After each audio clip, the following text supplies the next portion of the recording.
Guys, I totally forgot. In 2003, Xbox recalled 14 million power cords because of a defective, faulty electrical issue.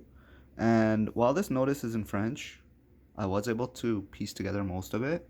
The date on this is 2005, Feb the 17th, but the actual recall was from the 23rd of October 2003. That's a lot of power cords to recall. I don't think I had an Xbox at the time, but 14 million power cords. That's insane.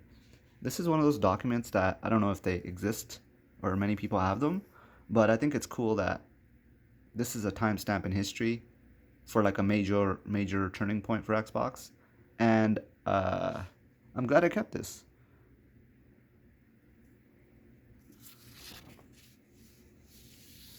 Cool stuff. I like old literature.